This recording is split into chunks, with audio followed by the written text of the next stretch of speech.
Hi everyone, welcome back to Coffee Books and Rain, where I do have my coffee today. It is a little overcast, and even though I am currently wearing part of a costume, it is no longer October. We are now into November, and I am still embracing the sort of Wanda aspect of the Scarlet Witch. As of the release of this episode, it will no longer be October. However, upon recording this episode, it will actually be Halloween. So, happy Halloween.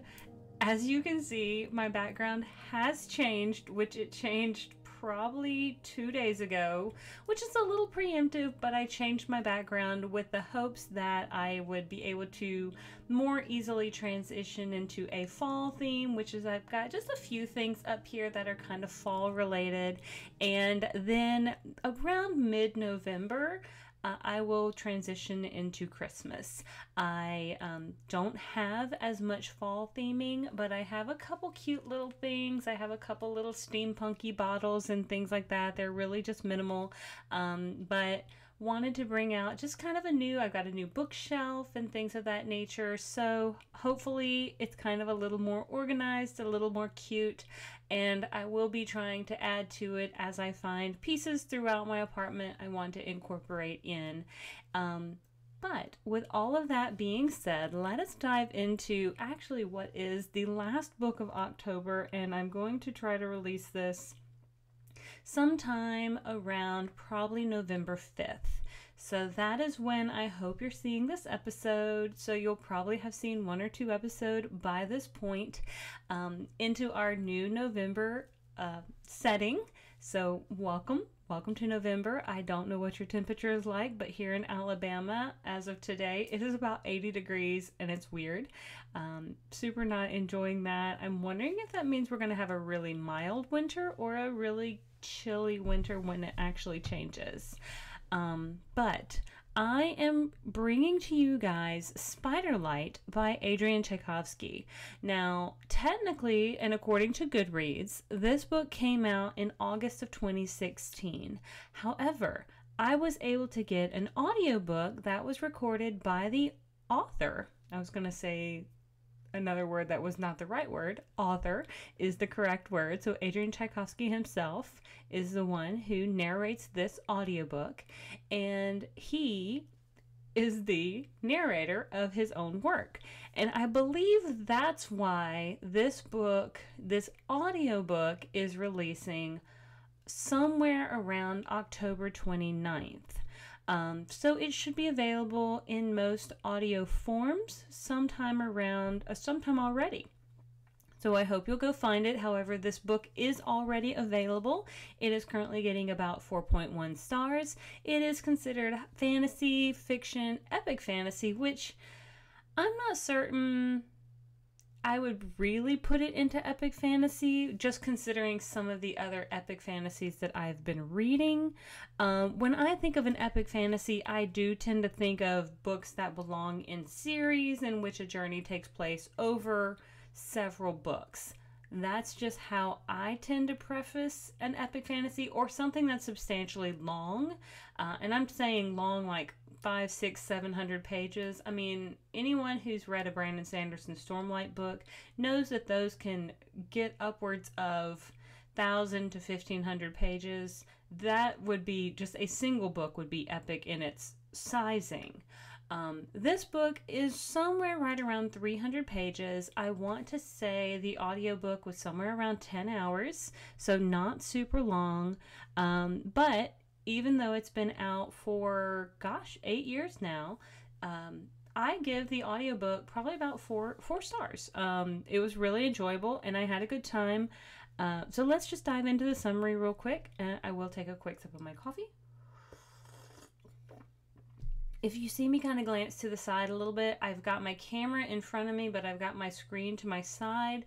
And so it's kind of throwing me off a bit because my screen does not angle as well as it used to underneath my camera anymore, just with the new layout I have. So please pardon me, and I apologize for that. I am still working out some of my setup logistics on how I truly want everything to look. I just want to find what feels right, and I'm still kind of playing with that. So let me know what you think. And again, I actually wore Scarlet Witch to the office today for official Halloween outfit, and so though I took off from neck down, I did not take off the neck up because honestly I was still kind of embracing it, and today is still technically Halloween. But the Church of Armis of the Light has battled the forces of darkness for as long as anyone can remember. The great prophecy has foretold that a band of misfits led by a high priestess will defeat the Dark Lord Darvisian, armed with their wits, the blessed light, and an artifact stolen from the merciless Spider Queen. Their journey will be long, hard, and fraught with danger. Allies will become enemies, enemies will become allies, and the Dark Lord will be waiting, always waiting.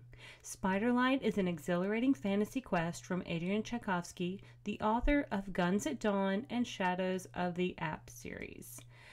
So again, this is sci-fi fantasy, fantasy fiction, magic, and those sorts of kind of general genres.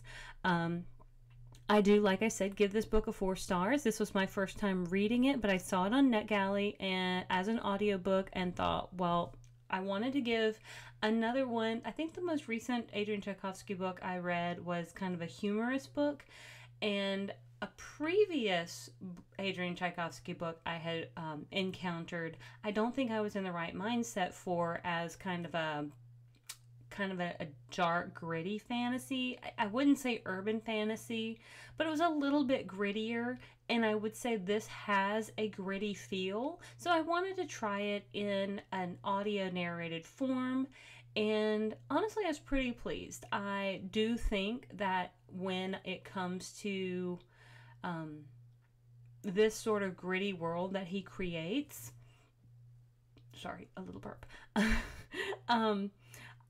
it is very it's very tense. There's a lot of tension between the characters that's built, but there's also some humor built in as well. Like a lot of the characters, or several of the characters, are quite humorous in some of their responses as well, like witty off the cuff sort of responses. So there's humor, there's tension, and there is like forces of good and evil that are clashing. But honestly, the forces that are like proposed to be evil maybe don't come across as evil as the forces of good, who are zealously good, like zealots about being good. And so as we kind of read in the summary, and again, I don't read summaries until I kind of come on here and start talking to you guys about them. There is a priestess, and she is kind of leading this band, this ragtag band of misfits, and the very first thing that's kind of happening is we encounter this Spider Queen, who her brood of spiders realize that the queen is being attacked. That's the very first thing that's happening upon this book being opening scene, and so we kind of get into the mind of these spiders because they realize, okay, mother is being attacked, so they have to respond. And there's a lot of spiders, but of course in the world of man there are many, many more men, and the world of men have brought fire. So mother, the spider mother, spider queen as it were, she starts speaking to one of the humans about like why they're there. She doesn't want to sacrifice all of her children if this can be kind of resolved in some sort of way where people or creatures can also, like, both sides can possibly survive. And a deal is made that one of the brood will go with the humans and will be implanted with some of Mother's memories or some of Mother's kind of guidance in order to help the humans on their quest. Also, the mother spider gives this human questing group a one of her like fangs that's supposed to help with this prophecy of taking down, or that's the artifact. And it says the artifact that's stolen, but truthfully she gives it to him. From what it seems in the beginning of the book, it's like she understands that she's giving them these things in order to complete this prophecy, but also they won't do more harm to her brood and herself. So it's stolen in the way that if you don't give it to us, we will take it by force, sort of thing. But she also gives it to them by saying, okay, well, if y'all don't do any more harm, I will give it to you, so that way you can complete your quest.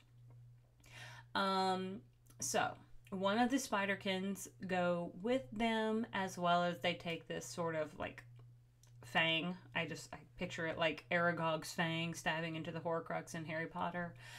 So that's kind of what I picture this fang to be. And off they go on this quest. Well, first things first is this group of humans realizes they cannot walk around with a Spiderkin in their party. They don't know how to like dress it up to look like anything else. So they do have a very powerful mage in their group, and they say, okay, mage, we need you to disguise it in some way. And so he works his mojo, he does his thing, and boom, he is now a humanoid spider guy. I do not picture this to be very pretty. It is not depicted in the book as very well done. And it's very unsettling in some ways to the group as well, because in most respects he is fairly human shaped. However, there is something very, I guess I would say, uncanny valley about his face, especially with regards to his eyes. And there's still something very spider-like about his facial features as well. So, of course, people who would see him would recognize that he is not fully human. But, again, there is some humor involved as well. There is some tongue-in-cheek, but there is a lot of tension with regards to this questing group and Inth, who is the Spiderkin. They've named him. He does learn to speak now that he's in this human form. He hates being in this human form. This was not something that was willingly done to him. This was something unwillingly done to him. So it is not something that he volunteered to kind of do, to take on this new form. They did not ask him. It was forced upon him. So it's a very interesting sort of concept in that respect. But the way they treat him is really, really not great either, because they do just see him as a beast 90% of the time. Although there are a couple people within the questing group, such as a guy named Leaf and a lady named Serena, who in more or less terms, they Inth kind of grows on them. So I like those particular characters, but most of the other characters are pretty discriminatory against Inth, but they do know at most points they do kind of need him. But really, really good story. I really enjoyed it. This is absolutely just complete fantasy questing adventure. We are going on a quest to defeat a Dark Lord. We are going with lots of monsters involved. Some like dark evil forces are involved, and lots of tension and turmoil along the way. So I think this book, I didn't really know what I was getting into walking in, but I was really quickly hooked pretty early on. I think when it came to the mixture of the tension within the group, as well as, like I said, the humor, there is always something about being able to mix in a little bit of levity when it comes to balancing just the amount of seriousness involved. And so it looks as though quite a few other people as well seemed to like it, and someone else expected, kind of like they said, I expected Dungeons and Dragons. After all, we're a questing party in search of a Dark Lord, and this is somebody named Natalia, And so I just kind of wanted to give them credit because they do kind of come equipped with a mage, a cleric, a thief, a fighter, an archer, and now they have this kind of spiderkin. So there are, like she even references, some fantasy tropes involved as well. So all of that really makes a really good story. It goes pretty quickly. I think you could read it pretty fast as well if you picked up a physical copy. Again, the audiobook's about 10 hours long, but it goes pretty quickly as well. I think you could consume it in about a week, just depending on how fast you get through audiobooks. But thank you so much for tuning in. I hope you'll like and subscribe. I hope that your November starts off really well. And I hope the temperature starts turning cool so you can enjoy all of your warm favorite beverages. And I will see you guys on the next page. I hope you have a great one. Bye.